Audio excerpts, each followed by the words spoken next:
sobre as medidas de saneamento visando a saúde do trabalhador e da comunidade. Lembrando que a nossa disciplina é de higiene do trabalho e saneamento do meio, tá? Nós vamos abordar aqui alguns assuntos que já foram falados, até mesmo na apostila anterior, que fala mais basicamente sobre os impactos ambientais na saúde da comunidade do trabalhador, né? Mas aqui nós vamos aprofundar um pouco melhor sobre as medidas de saneamento, tá bom? Então vamos lá, pessoal. Bom, gente, em primeiro lugar, nós precisamos saber o que significa o saneamento. O que é sanear? Bom, a Organização Mundial da Saúde afirma que o saneamento é o controle de todos os fatores do meio físico do homem que exerce ou pode exercer efeitos nocivos sobre o bem-estar físico, mental e social. Ou seja, o saneamento também é utilizado no meio da saúde em si. O saneamento é importante porque ele vai trabalhar justamente na parte da prevenção das doenças.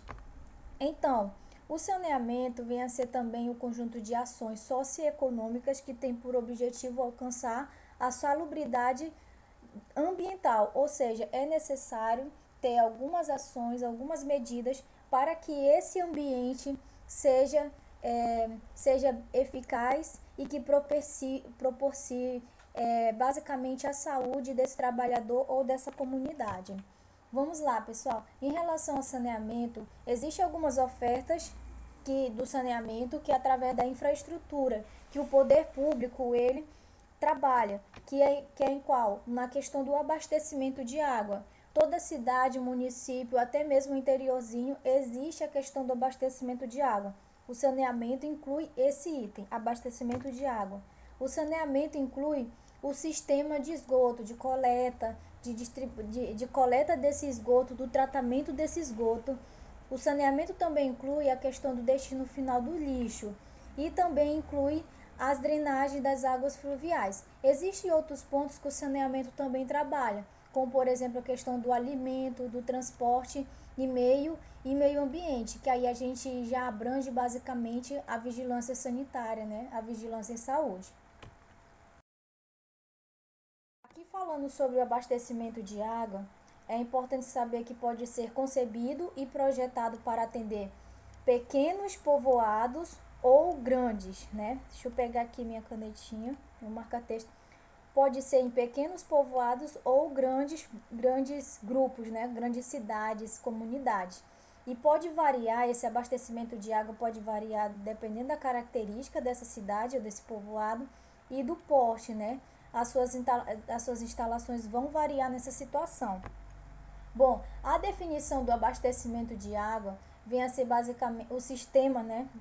Vem a ser o conjunto de obras, instalações e serviços destinados a produzir água a uma comunidade em quantidade e qualidades compatíveis com as necessidades da população para fins de consumo doméstico, né? E também para os serviços públicos, também levando em consideração o consumo industrial e outros tipos de uso. Ou seja, isso daqui é a afirmação, né, da Política Nacional de Saúde, né?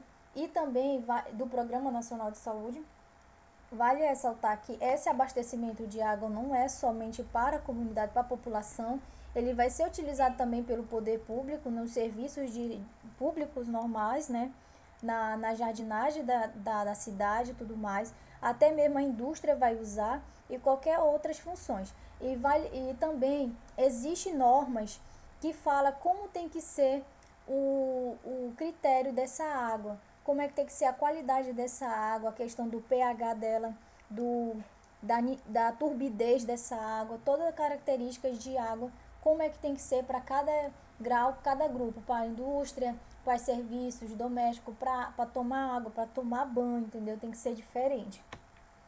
Também o abastecimento de água ele visa a questão da importância tanto sanitária e social quanto a importância econômica. Na importância sanitária e social nós temos a questão da prevenção de doenças, prevenção das doenças que é importante para a sociedade, o hábito, né, os hábitos de higiene, né, da sociedade, a limpeza a água com qualidade, a questão da limpeza pública e as práticas desportivas, por exemplo, a questão da natação e tudo mais.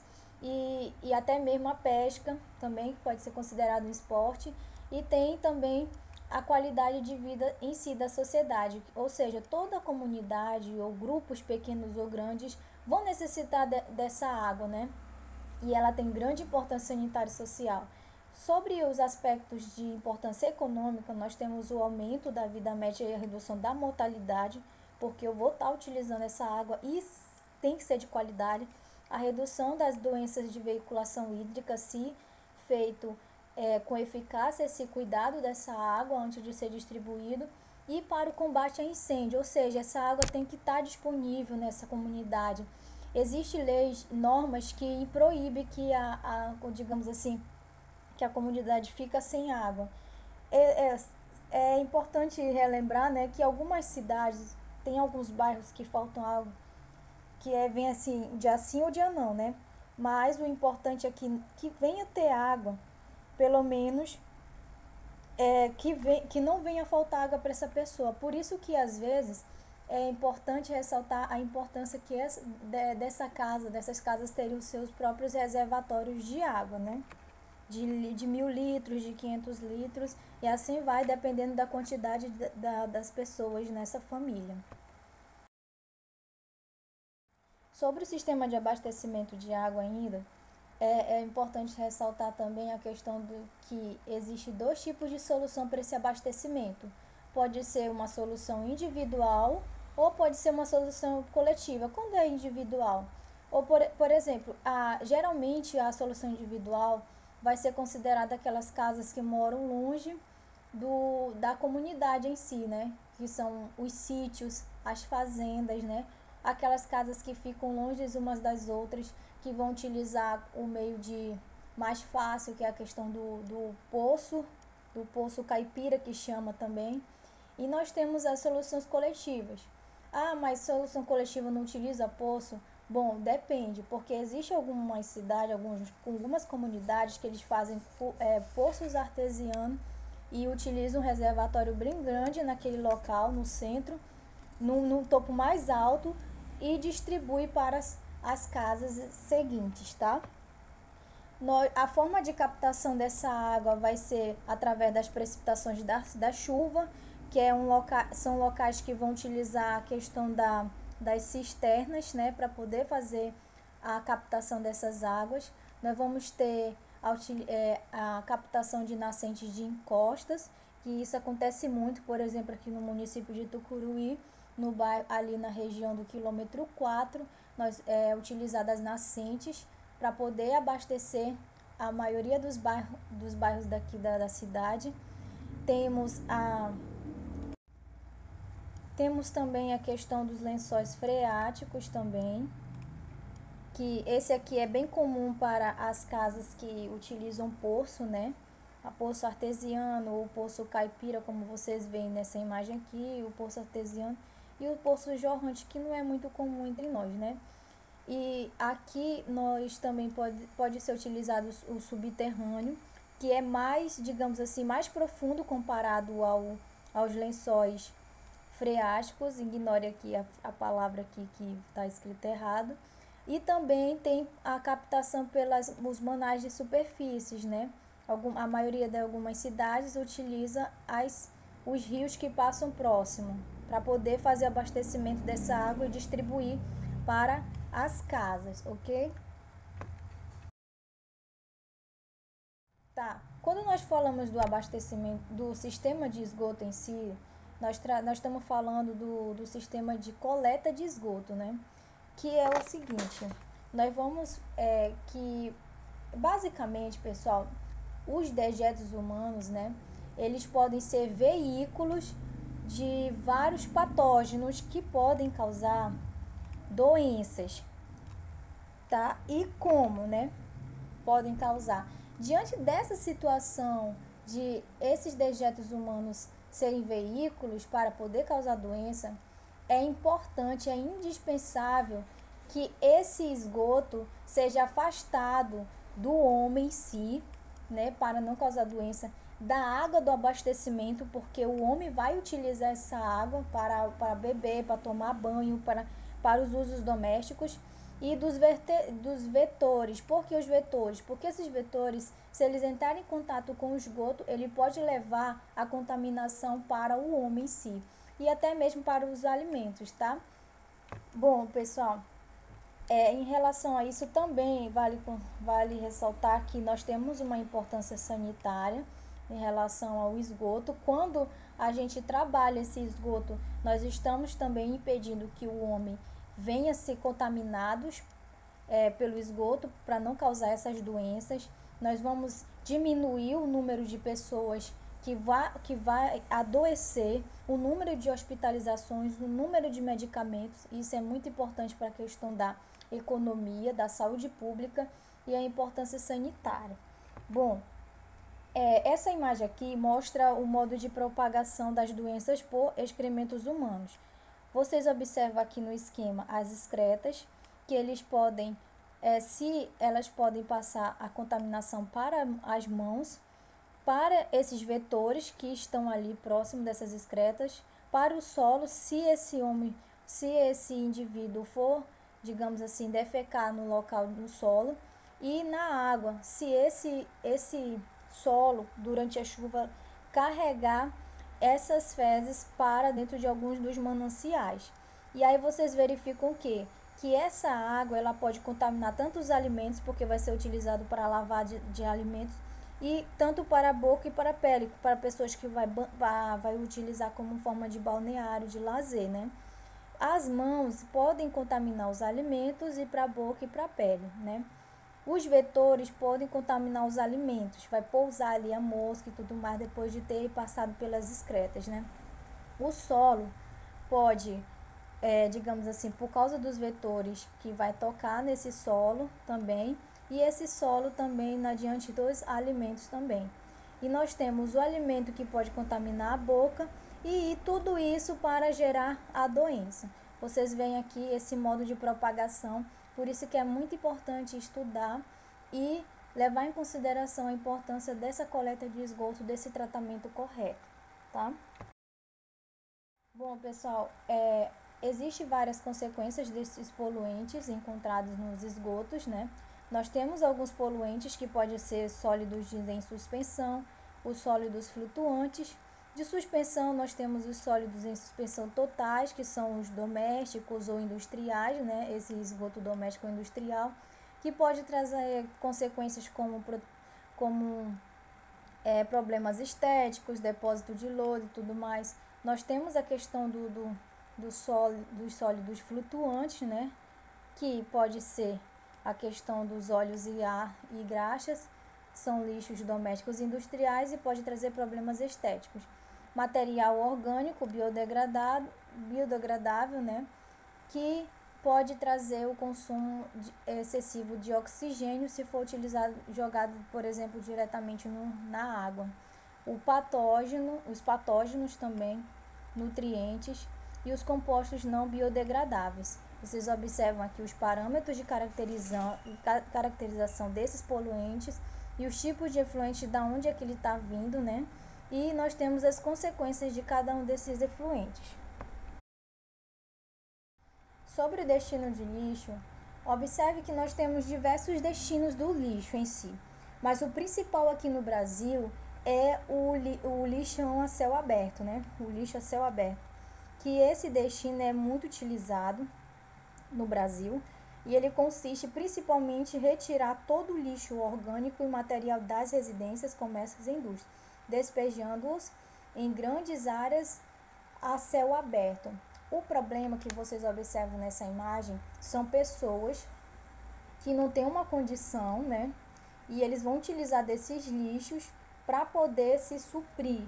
E isso é muito grave porque pode trazer doenças para essas pessoas, especialmente se for pessoas em situações de doenças crônicas, né?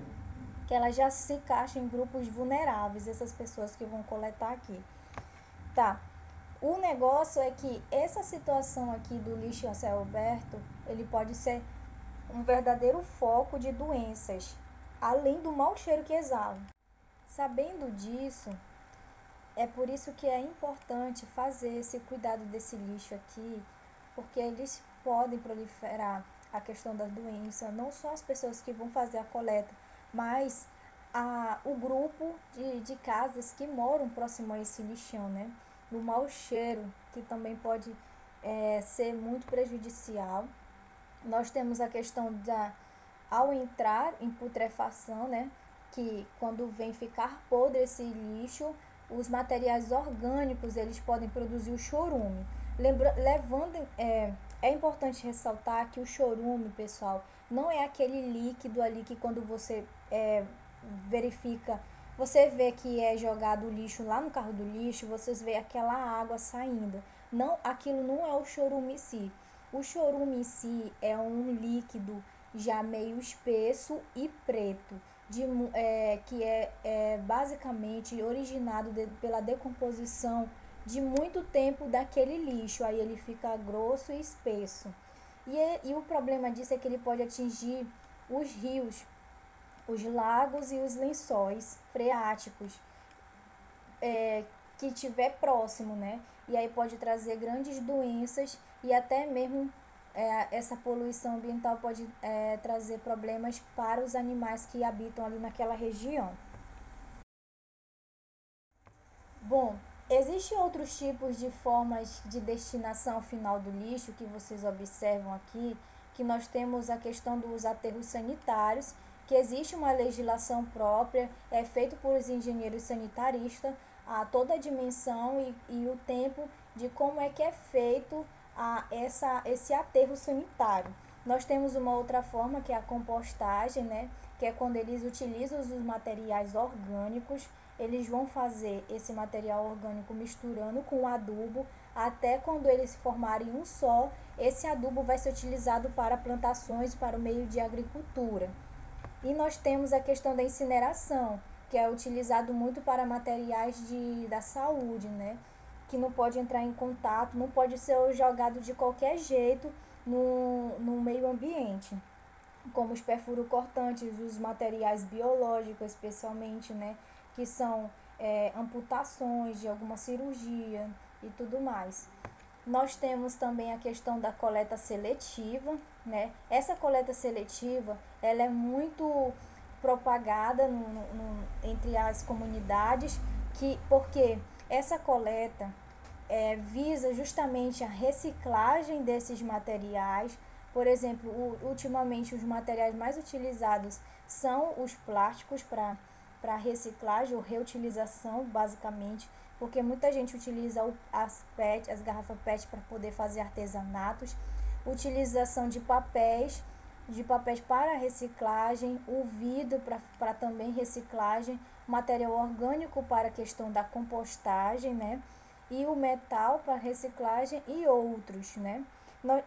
Também vale ressaltar que nós temos os tratamentos especiais de alguns tipos de materiais, como os materiais eletrônicos, aquelas pilhas que você utilizou, as baterias antigas que não prestam mais, tem que ter um destino diferenciado, porque eles podem,